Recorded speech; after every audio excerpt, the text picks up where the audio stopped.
nerds need to learn how to treat a lady. Lucky for you, I'm gonna teach you.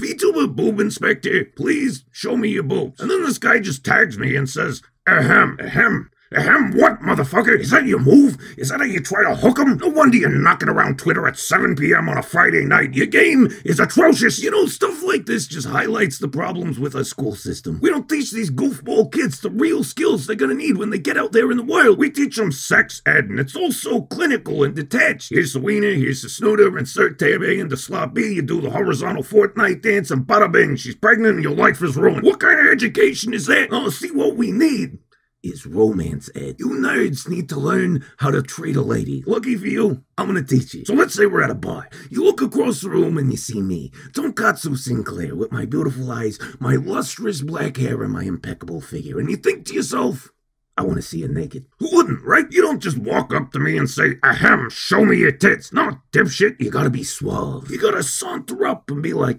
hey, baby, you're looking ravishing tonight. Wanna get fucked up with me? You know, be charming, be generous, offer me a cigar, maybe a little, you know, if you got it. Now, of course, I'm gonna get way too drunk. It's inevitable, but that's what you want, because there's only one way to fix being too drunk, and that's food. Some nice, greasy food. So when my head's starting to spin, that's when you swoop in like my knight in shining armor and you say, excuse me, milady, but would you care to join me for some delicious Domino's pizza? And you gotta let me choose a crust. The lady chooses a crust and the toppings. That's just basic etiquette. You see how this works? Just give me lots of stuff I could put in my face. Booze, drugs, food, tobacco, whatever. It's a simple principle at work, really. Basically, old chicks are hookers, but they don't want to feel like it. You know what I mean? You can't walk up to a girl and be like, here's $100, show me your tits. I mean, make no mistake, she wants that $100, but if she takes it, she's gonna feel like a prostitute. You gotta let her be a hooker indirectly. So you take that money, you buy her a bunch of shit under the pretense that you're doing it because you're interested in her as a person, whatever, I don't know. I mean, you both know what's going on. You're exchanging money for services, but our society has figured out a way to do it such that she doesn't feel like a whore and you don't feel like a lecherous fuckboy. I mean, you are. You guys are those things, but it doesn't feel like it. And that's called romance. It's a system we devised that allows two people to get to the fucking without feeling gross. And one day, you're gonna meet a hooker that you really like. You're gonna take her to Domino's one night and she's gonna be like, hey, you choose the crust this time and we'll go half on the toppings. And at that point, it's no longer prostitution, it's a partnership, and that's how you know she's the one. And you're gonna get down on one knee and you're gonna say, listen, bitch, I want to keep buying you pizza and seeing your tits for the rest of my life. Let me be your horny fuckboy forever. And that, my friends, is marriage. Life's beautiful, ain't it? Speaking of whores, that's what we are here on this channel. A bunch of greasy YouTube whores. I'm a whore, he's a whore, she's a whore, she's an enormous whore. I mean, literally, look at the size of that elf. So if you like these videos and you want to keep them coming, please join my Patreon. It's only $1 per video and it lets me make a living off of doing what I love. Gracing you skeevy fucks with my endlessly entertaining presence. Or you can become a channel member for $2 a month by clicking that button right there. All of my videos get demonetized and I'm too sus to get sponsors, so your support literally keeps the whole channel going. And hey, while you're at it, come by here on Saturday nights for the iLady Show with me and my lovely co-host Dashie Lee. You can talk shit with us live on stream. It's fun. Fucking do it. Piece of shit. Alright, now back to the video. Excuse me.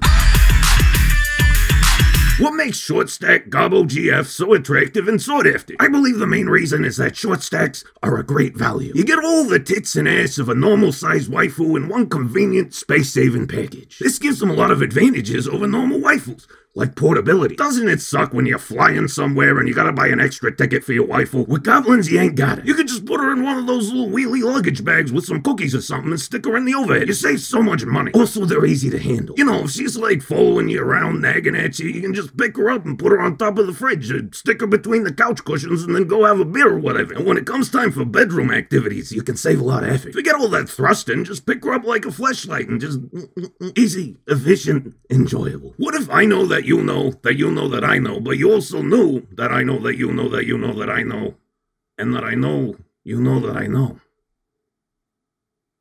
I don't know. Figured you could use this after digging through all the trash. Oh, well, thank you very much. I wonder what it is. What? What the hell is that? What is that? You know what that looks like? You ever seen that movie Hannibal? And there's the guy, Mason Verger, who's got like no face because Hannibal Lecter cut it off or whatever. That looks like that, but with fur and spider legs coming out of his face. Get that the fuck out of my classroom. People are gonna have nightmares. How do I find a gay lover in my small religious town? Well, if you're under 10, you could just go find a priest. Otherwise, you probably gotta move. Hey, Katsu, why do I hear a cartoon balloon pop noise every time I come? Am I secretly a demon clown and my seed is just the sad aftermath of an internal cream balloon failure? Oh, I can tell you exactly why. You got the clussy clap, my friend. That's right, there's clown STDs. Go to your doctor, get some antibiotics, watch a few sad movies, you'll be fine. And stop raw dogging clown girls, you fucking animal. What are you, like, hitting them up at carnivals? See, the thing about clown STDs that makes them so hilarious is that while anyone could catch a clown STD, only clowns can transmit them. So, if someone catches a clown STD, you know with 100% certainty that person fucked a clown. Yeah. That's right, clown fucker. You're just lucky you didn't get the clown crabs. A friend of mine got that shit once. It tickled him so much he couldn't stop laughing. Anyway, put a condom on your dick and use one of those balloons they make animals with. Just use some kind of protection or you're gonna end up with harlequin hepatitis or hilarious herpes or worst of all, goofy AIDS. And that's no laughing matter. I mean, it is, but it's also very serious.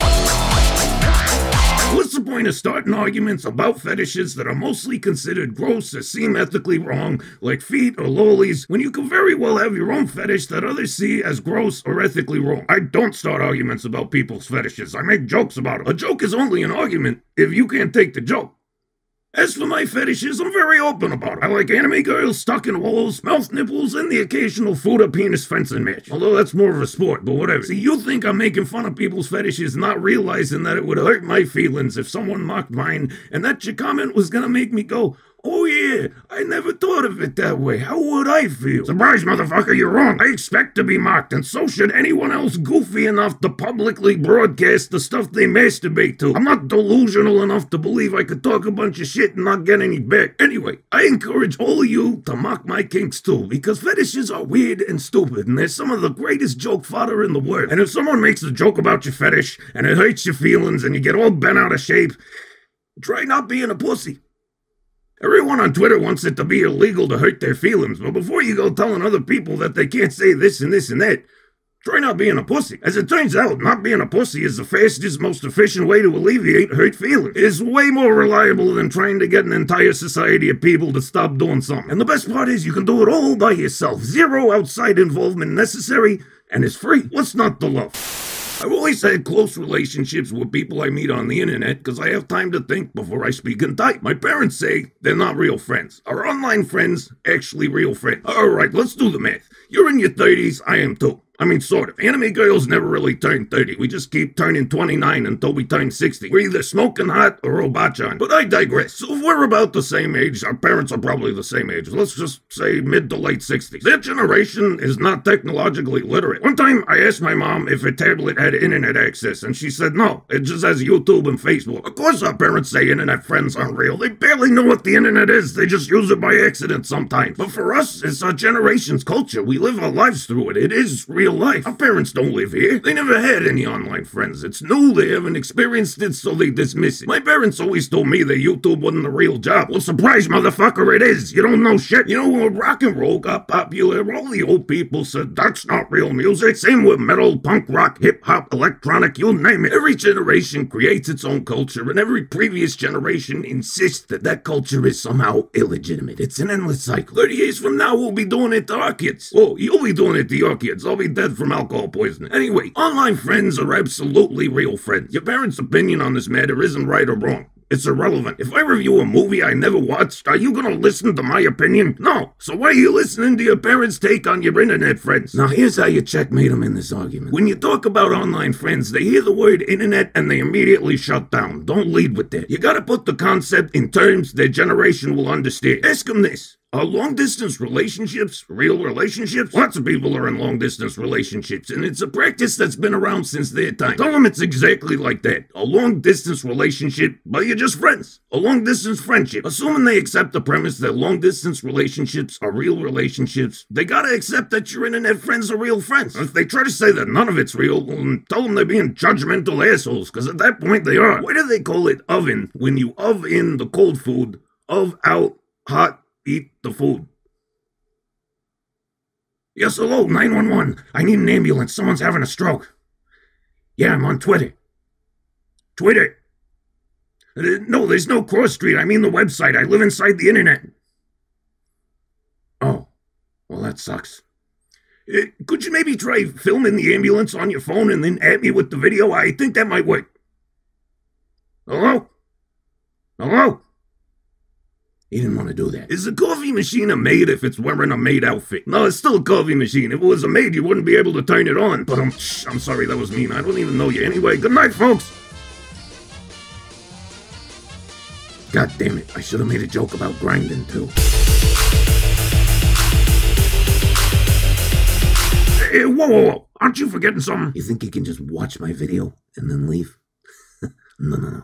I just entertained you. I just brightened up your sad, miserable, weeaboo life for the past 10 minutes, and you're just gonna smash and dash?